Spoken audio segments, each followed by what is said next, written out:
Bonjour à tous et bienvenue dans un nouvel épisode de la Pause Tech. DJI vient de terminer sa conférence Enterprise et il y a plein d'énormes nouveautés. On revient tout de suite dessus, n'oubliez pas de vous abonner et tout de suite, générique.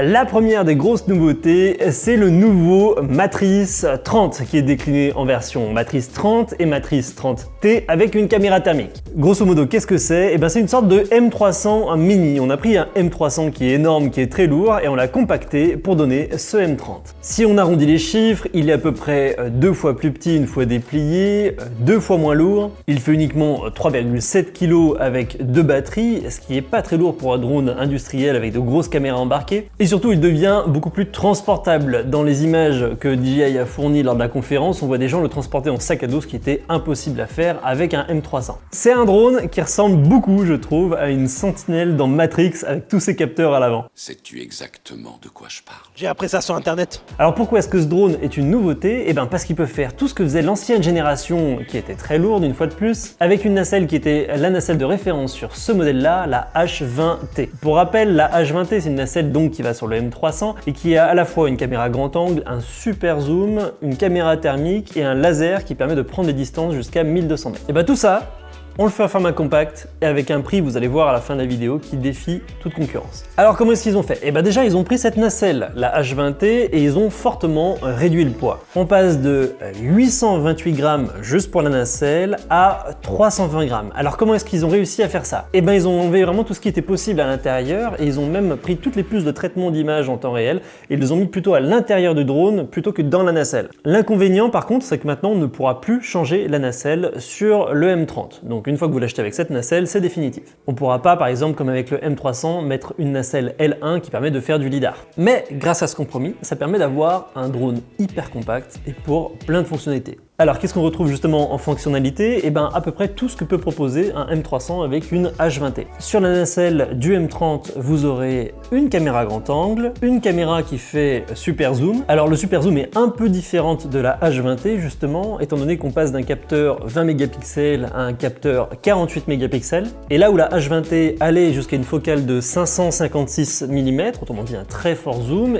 là la nacelle du M30 peut aller que jusqu'à 405 mm. Je crois que dans les choix techniques qui ont été faits, étant donné qu'on a une focale moins longue, du coup on a mis plus de pixels, ce qui permet d'avoir un zoom dit hybride, à la fois un zoom numérique et optique, qui est x200 comme la H20T. Sans trop rentrer dans la technique, grosso modo ce qu'il faut retenir en tant qu'usager, c'est que vous allez avoir la même puissance de zoom que sur le M300. C'est pas la même configuration, mais c'est toujours actuellement ce qui se fait de mieux en termes de zoom sur un drone compact. La caméra thermique, c'est toujours le haut de gamme, c'est du 640 par 512 à 30 images par seconde. Maintenant, c'est un standard à partir du Mavic 2 Enterprise Advanced. Et vous avez toujours ce laser qui permet, comme pour la H20T, d'avoir une analyse de la distance à plus d'1,2 km. Donc vous voyez, sur cette nacelle, on a vraiment quasiment la même configuration que la H20T sur un drone beaucoup plus compact et beaucoup plus léger. Alors au-delà de la nacelle, qu'est-ce que propose ce drone en termes de spécifications? On a une nouvelle caméra low light pour la caméra FPV qui permet aux pilotes de piloter et donc de piloter plus spécifiquement de nuit. Ça permettra d'avoir plus de précision dans le pilotage et surtout de savoir comment s'orienter alors que la lumière est faible. En plus de la caméra FPV, on a un nouveau mode low light qui permet de prendre des photos de nuit avec un résultat qui est plus précis. DJI annonce 41 minutes d'autonomie avec ce M30, alors faut plus compter entre 30 et 35 minutes d'autonomie, c'est toujours un peu à la baisse chez DJI par rapport à ce qui est annoncé. Et les batteries utilisées sont des nouvelles batteries qui s'appellent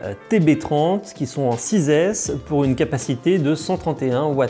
Là où il y a quelques nouveautés par rapport aux batteries, c'est que DJI annonce une charge rapide entre 20% et 90% en 30 minutes, que la batterie est auto-chauffante, qu'on peut faire, comme pour le M300, un changement à chaud, c'est-à-dire qu'on peut enlever une batterie, la changer, enlever l'autre, la changer, et ainsi éviter de redémarrer le drone pour repartir tout de suite après, et que les batteries sont garanties 400 cycles, c'est-à-dire 400 cycles de charge et décharge, ce que je trouve assez énorme pour des lipos. À voir en vrai si ça tient ce nombre de cycles de charge et décharge. Toujours niveau autonomie, avec ces batteries sort également une nouvelle valise pour recharger ces batteries. Cette valise permet de transporter 4 paires de TB30 et de recharger une paire à la fois en recharge rapide et également une batterie de radiocommande, la nouvelle radiocommande dont on parlera juste après. En plus de proposer un mode recharge classique, un mode storage, un mode de stockage de batterie et proposer également un mode ready to fly qui permet de garder la durée de vie des batteries tout en ayant un niveau de charge optimal pour pouvoir tout de suite démarrer le drone dès qu'on en a besoin. En autre spécification, on retrouve la norme IP55 qui permet de pouvoir voler sous la pluie, OcuSync 3.0 qui maintenant est la nouvelle référence en termes de transmission radio qui est disponible également sur le Mavic 3 par exemple, la possibilité de pouvoir mettre sous le drone un dongle 4G qui permet de pouvoir switcher entre OcuSync 3 et une connexion 4G si jamais le drone perd la connexion avec la radiocommande. Ça, j'ai l'impression que ça va vraiment devenir la nouvelle norme dans l'industrie. Ça me rappelle un reportage qu'on a sorti juste avant. Et pour la première fois, DJI annonce une possibilité de pouvoir voler jusqu'à 7000 mètres d'altitude. Alors je suis allé un peu farfouiller sur le site et apparemment ça serait possible avec des hélices dont ils n'ont pas parlé pendant la conférence et qui ne sont pas encore sorties également. Voilà, donc ce drone est vraiment orienté pour la recherche, pour le secours, pour des personnes qui ont besoin d'utiliser un drone rapidement. Tout le marketing de DJI a été porté là-dessus et on va le voir que les fonctionnalités de logiciel sont très orientées pour cet usage également, mais ça sera certainement une nouvelle référence pour les professionnels pour tout ce qui est inspection. Pour tout ce qui est secours, sauvetage, etc., on a par exemple la fonctionnalité AirPoint qu'on connaissait bien sur le M300 qui permet simplement en cliquant sur l'écran de connaître la position GPS du point où on a cliqué. Il y a des fonctionnalités pratiques comme ça où on peut faire partir la caméra de ce point, on a juste à cliquer sur dernier point indiqué et ça revient sur ce point là. Ceci est possible grâce au télémètre laser qu'il y a sur la nacelle et on verra dans la partie logicielle un peu plus tard dans cette vidéo que ça vient apporter aussi de nouvelles fonctionnalités en termes de partage. Dernier élément avec ce drone et après on passe à la radiocommande, il faut savoir qu'on peut mettre des accessoires sur le dessus un peu comme la gamme Mavic 2 Enterprise Advance. Alors là les accessoires sont un peu plus nombreux, on va retrouver par exemple tout ce qui est détecteur de gaz, tout ce qui est parachute, des haut-parleurs, des lampes et des unités de traitement de données. La deuxième grosse annonce qui va avec ce drone, c'est donc la nouvelle radiocommande. Il s'agit de la DJI RC+, qui a comme principale caractéristique d'avoir un écran plus grand que la Smart Controller. Enfin, la Smart Controller était limitée à 5,5 pouces, qui était vraiment pas top pour la visibilité, et là on passe sur un écran 7 pouces. On n'est pas encore sur un 10 pouces avec iPad comme j'affectionne particulièrement, mais on s'en rapproche. Sur la face avant de la radiocommande, on voit par exemple qu'il y a de nouveaux boutons, donc il y a 6 boutons configurables pour aller plus rapidement d'un mode de caméra à un autre par exemple. Une autonomie annoncée de 6 heures avec une batterie interne et également une batterie externe. Et comme le drone, on peut changer la batterie externe sans éteindre la radiocommande en faisant du hot swap. La radiocommande est également IP54, ce qui permet de l'utiliser dans des conditions humides sans problème, et 4G. Et avec la radiocommande arrive l'application DJI Pilot 2. On a là aussi envie de dire enfin, parce que c'est vrai que l'application DJI Pilot première génération était un peu vieillissante. On n'a pas encore tous les détails des nouveautés de cette application, mais il y a un nouveau mode qui apparaît en mode checklist avant de décoller, qui est plutôt sympa parce que ça correspond plutôt à nos process de vol. Concernant tout ce qui est gestion des données, DJI est toujours en train d'éteindre le feu de la polémique qui avait lieu par rapport à tout ce qui est données envoyées dans le cloud, etc.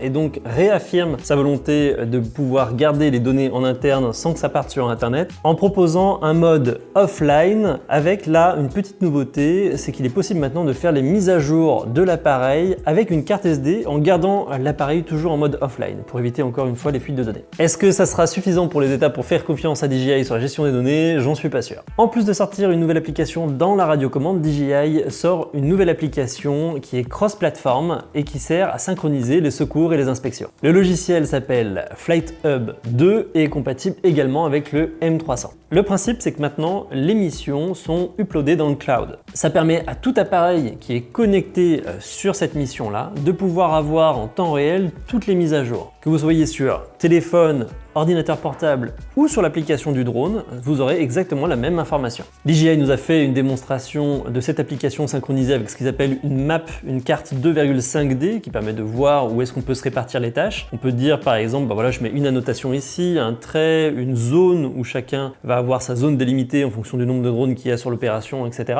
Il est possible également, pour pouvoir avoir une vue d'ensemble, que les drones prennent un panorama qui est partagé instantanément avec tout le monde. Alors ça, je trouve ça plutôt chouette en termes de synchronisation, ça va vraiment aider les secours. Mais il est possible également de faire de la photogrammétrie, c'est-à-dire de la prise de photos qui permettent de générer un modèle 3D en temps réel, dans le cloud et partagé avec les autres appareils pour pouvoir avoir plus de précision sur cette carte 2,5D. C'est assez impressionnant et ça marche également avec la vue thermique si jamais les recherches ou les secours ont lieu de nuit. Donc si ça marche comme promis, on voit que c'est un bel outil qui va être proposé à tout ce qui est mission de secours, sauvetage, recherche, etc.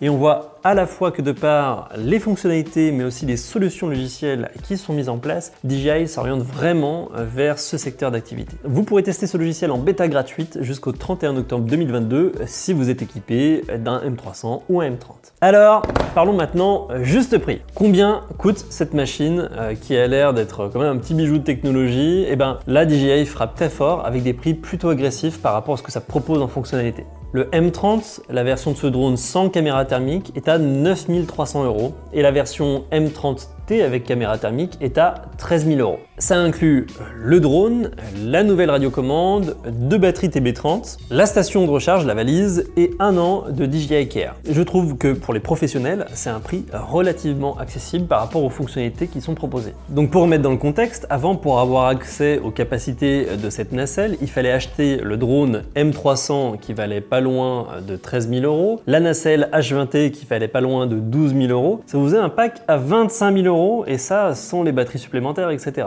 Là, DJI vient de sortir un drone avec les mêmes capacités qui est affiché à 13 000 € tout compris. Mais par rapport aux fonctionnalités, ça vient quasiment diviser par 2 le budget que devaient avoir les pros pour le même type de résultat à la fin. Ça vient mettre un coup de vieux à la plateforme M300 qui va être maintenant réservée pour tout ce qui est travail avec des capteurs spécifiques ou des grosses charges à soulever. Ça va séduire de nombreux professionnels et également un nouveau type de public qui cherche à faire des missions récurrentes. Alors pourquoi est-ce que je vous parle de missions récurrentes? Parce que DJI, dans sa conférence, nous a annoncé une nouvelle surprise, le DJI Dock. Le DJI Dock, c'est une plateforme automatique pour accueillir le M30. C'est-à-dire que le DJI Dock va protéger le M30 qui sera à l'intérieur et lorsqu'on voudra lancer une mission automatique, il va s'ouvrir, laisser partir le drone, le réceptionner, le recharger automatiquement et pouvoir comme ça faire des missions de manière complètement autonome. Je vais d'abord vous parler des specs et puis après je vous parlerai d'usage qu'il pourrait y avoir avec ce type de plateforme. Déjà, donc il y a des recharges rapides, c'est capable de recharger en 25 minutes de 20 à 90% et ce qui est intéressant, c'est qu'il y a même un système de climatisation à l'intérieur du dock pour pouvoir refroidir les batteries et pouvoir repartir dans la foulée bien chargée. Vraisemblablement, d'après les images, la recharge va se faire via des connecteurs qu'il y a dans les pieds de l'appareil avec un système qui va crocheter le drone comme ça lorsqu'il revient. Le dock est waterproof IP55, il peut fonctionner entre moins 35 et 50 degrés. Donc le but c'est que quelles que soient les conditions, même s'il pleut, le drone puisse décoller et revenir automatiquement. Il a une caméra de sécurité grand angle et un anémomètre pour mesurer la vitesse du vent. C'est un dock qui fonctionne sur prise mais qui a une batterie interne au cas où. Et DJI il a voulu léger et transportable. Alors léger, tout est relatif, il fait quand même 90 kg sur une emprise de 1 mètre carré. Mais d'après ce qu'ils promettent, ça permet de le transporter facilement dans un camion, une fourgonnette, etc.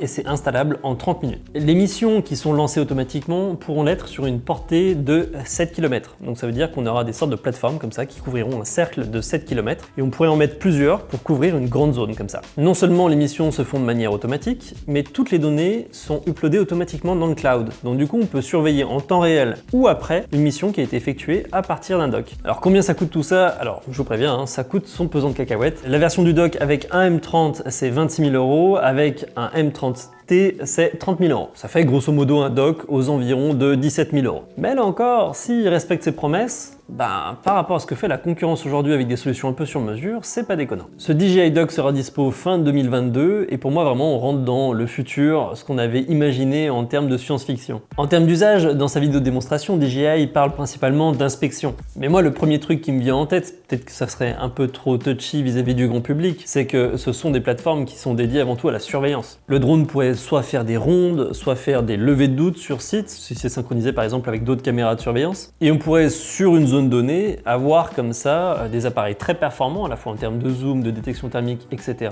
qui opèrent de manière automatique. Est-ce que ça ressemble pas à un film de science-fiction? On n'en est pas loin, hein. Est-ce que ça fait un petit peu peur? Aussi, ouais.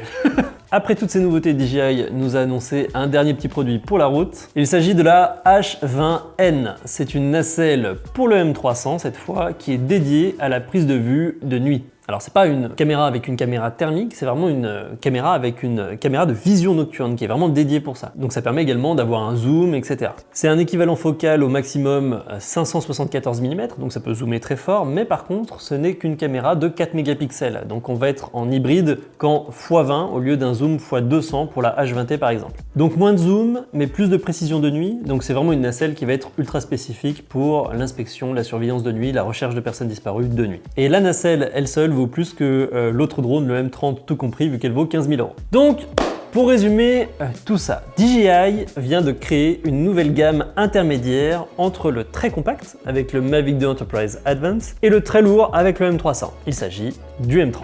On a autant de fonctionnalités que sur le M30 avec H20T mais avec un prix plus accessible, un mode de transport qui va être beaucoup plus pratique et une suite logicielle et des accessoires qui viennent vraiment renforcer l'intérêt de ce type de machine. On a là un vrai outil industriel qui vient compléter la gamme professionnelle. Alors, est-ce que DJI arrivera à trouver la confiance des États pour ce type de matériel? Ça, c'est une autre histoire. Mais en tout cas, la solution technique est là. Allez, il ne reste plus qu'à le tester si l'occasion se présente.